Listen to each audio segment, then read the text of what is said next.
Magandang araw mga bata! Ako nga pala si Ate Nika, isa sa mga kwentista ng Albay Provincial Library and Information Center. Narito ako ngayon upang magbahagi ng isang kwento na kapupulutan nyo ng aral. Pero bago ako magsimula mga bata, alam nyo ba kung ano ang isang higante? Nakakita na ba kayo nito? Wow! Magaling! At dahil dyan, ang pamagat ng ating kwento ay Ang Alamat ni Niña Gigantes. Ito ay kwento at iginuhit ni Patricia Ramos, salin sa Filipino ni Juan Miguel Ala Tolentino, hatid sa atin ng Adarna House. Tara! At simulan na natin! Tahimik at walang bituin ang kalangitan sa bayan ng San Fernando. Nang isilang ni Señora Martinez ang isang batang babae, pinangalanan niya ang bata na Niña. La la la, la la la, la la la la la la. Tuwing gabi, inaawitan ni Señora Martinez ng hele si Niña. Habang sumasabay naman si Señor Martinez sa piano, laging mahimbing ang tulog ni Niña. Kaya't lumaki siya ng lumaki, paunti-unti, ngunit tuloy-tuloy. Pero walang nag-akala na magiging ganoon siya kalaki o na magiging ganoon kabilis ang paglaki niya.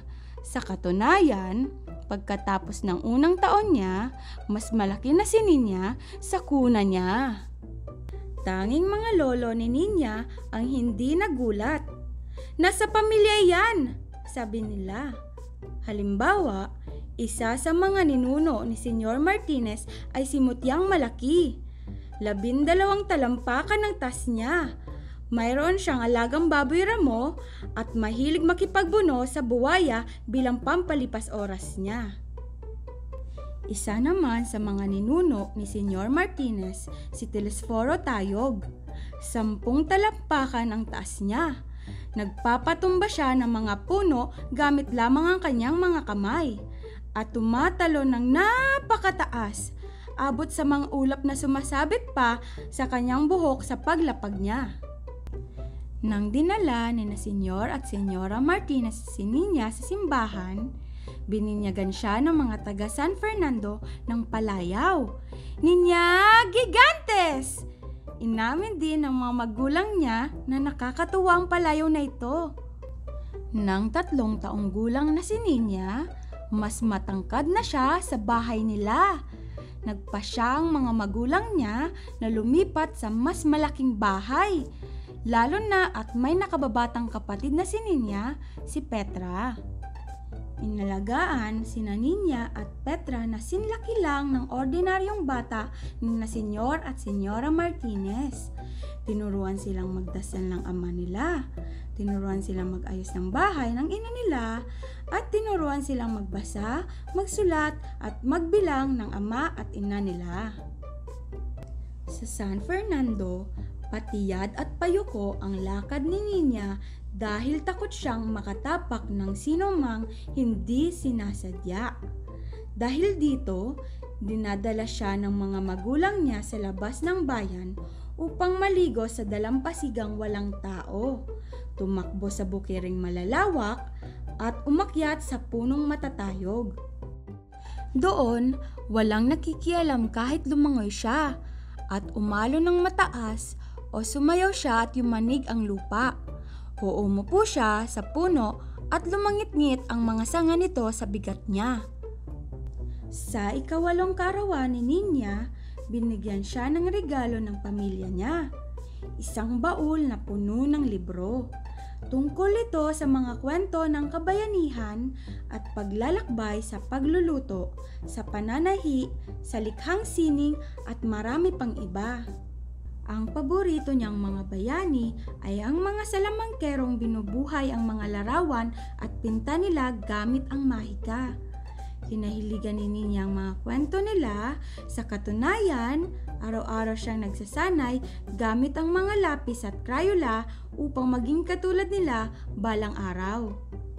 12 taong gulang si Niña nang may namataang dambuhalang bagyong paparating sa San Fernando. Agad na tinipon ng alkalde ang mga kapitan niya upang masiguro ang kaligtasan ng bayan.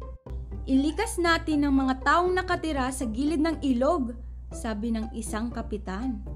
Mag-imbak tayo ng sapat na kagamitan upang maging handa sa kagipitan, sabi ng isa pang kapitan. Kausapin natin ang higante upang labanan na lamang niya ang bagyo, sabi ng kapitan ng San Fernando.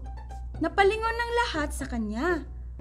Pagkaraan ng ilang saglit, mayroon tayong higante, tanong ng alkalde.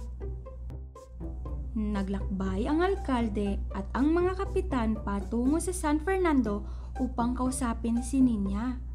Dinala ng alkalde sa isang tabi si Niña at sinabi sa kanya ang plano nila. Samantala, naghihintay sa kanila ang mga magulang ni Niña. Labanan ng bagyo? Ulit ni Niña. Pagkatapos magsalita ng alkalde, hindi ko po kaya. Wala po akong alam sa pakikipaglaban. Totoo po iyon, sabi ng mga magulang niya. Hindi niya kayang manakit ng kahit na sino. At kahit nagawin niyo ni ate, hindi rin naman siya magiging magaling doon, sabi ni Petra. Pero, isa kang higante, sabi ng isa sa mga kapitan. Dapat kaya mong lumaban kahit kanino, kahit sa bagyo. Umiling si Niña. Ayaw ko pong manakit ng ibang tao. At saka, ano po bang ginawang kasalanan sa akin ng bagyo? Ilalagay ng bagyo sa panganib ang lahat ng tao kung hindi tayo lalaban, sabi ng alkalde. Pakiusap iha, magpapaalam po muna ako sa mga magulang ko, sabi ni Niña. Mabuting ideya ito anak, sabi ng ina niya. Magiging bayani ka, sabi ng ama niya. Titingalain ka ng lahat ng tao. Pero hindi po ba ngayon pa lang ay tinitingalanan nila ako? Himuntok ni Niña. Sige na, madali lang yan, sabi ng ama niya. Basta siguraduhin mong nakatukod ang mga tuhod mo, tapos salubungin mo ang bagyo ng harapan. Parang ganito, sabi ng ama. Sabay dukwang habang sinusubukang magmukhang nakakatakot. Sa tingin ko po, kailangan niyo pang mag-ensayo, mungkahi ni Petra. Pinag-isipan ni Niña ang pasya niya. Kinalaunan, sinabi niya sa alkalde, sige po, kakalabanin ko na ang bagyo. Nagsuot si Niña ng kapote, tumungo sa plaza at naghintay. Samantala, nagtago ang mga tao sa loob ng mga tahanan nila. Umugong ang hangin, bumuhos ang ulan, bumuga ng kidlat at kulog ang may itim at makakapal na ulap. Samantala, nagbanat ng buto si Niña bilang paghahanda. Sa wakas, dumating na ang bagyo. Itinukod ni Niña ang mga tuhod niya at sinalubong ang bagyo ng harapan, katulad ng sabi ng ama niya. Kinagat ng malalamig at mabibigat na ulap ang balat niya. Sa kabila nito, patuloy siyang tumulak. Gamit ang huling lakas ng mga pagod niyang tuhod, inilusot ni Niña ang ulo niya sa ibabaw ng mga ulap. Ayon sa mga alamat, ang mata ang pinakamahinahong bahagi ng bagyo. Totoo ito dahil narito ang anito na naguutos sa patutunguhan at gagawin ng bagyo at kailangan nito ng katahimikan upang magawa yon.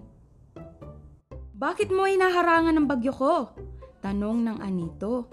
Pasensya na po, sabi ni Niña. Ginagawa ko lang po ang trabaho ko. Ginagawa ko lang din ang trabaho ko. Kailangan kong pumunta sa kabilang ibayo, sabi ng anito. Sabay muling giya sa bagyo patungong San Fernando. Pakiusap, hindi kita pipigilang gawin ang trabaho mo, ngunit pakinggan mo muna ako, sabi ni Niña. Baka naman pwede kang dumaan na lang sa dagat. Maaari mo bang gawin iyon? Sandaling tumigil ang anito. Pagkatapos, sabi niya, sige, pero hindi ko may tutulak ng mag-isa ang bagyong ito. Kailangan ko ng tulong sa pagtulak palayo rito. Kaya kitang tulungan, sabi ni Ninya, kahit napagod na siya. Itinodo na nga nito ang pagkakaliko ng manibela nito. Kada pagod na hakbang, tinulungan siya ni Ninya na itulak ang bagyo patungo sa dagat, palayo sa San Fernando. Sinalubong ng sigawan ng taong bayan si Ninya. Ninya Gigantes! Berdugo ng bagyo! Iniligtas mo kami, iha, bulalas ng alkalde. Marahil, pagkaraan ng ilan pang mga bagyo, matutukang talunan sila nang mas mabilis pa. Pero ayaw ko pong lumaban lang sa mga bagyo habang buhay, sabi ni Ninya. Sandaling tumigil ang alkalde. Pagkatapos ay ngumiti. Naiintindihan ko, sabi nito. Pagpalain ka nawa sa anumang desisyon mo. Kinaumagahan, nagpaalam si Ninya sa mga magulang niya upang iwan ang San Fernando. Masyado na pong maliit ang bayan para sa akin, paliwanag niya. Anong gagawin mo? Tanong ni Petra. Siguro, pwede akong magsanay para maging salamangkero, sabi ni Ninya. Gusto ko rin bigyang buhay ang sining ko gaya ng sa kanila. Pero, wag po kayong mag-alala. Babalik po ako kapag kinailangan niyo ako, sabi niya. Handa na sa paglalakbay. At dyan nagtatapos ang ating kwento na pinamagatang Ang Alamat ni Ninya Gigantes. Muli, ako nga pala si Ate Nika na nagsasabing maging matulungin upang isagana ang biyaya. Huwag kakalimutang mag-follow, like, and subscribe sa ating Facebook page at YouTube channel para sa iba pang kwento na kapupulutan nyo ng aral. Hanggang sa susunod na kwento, paalam!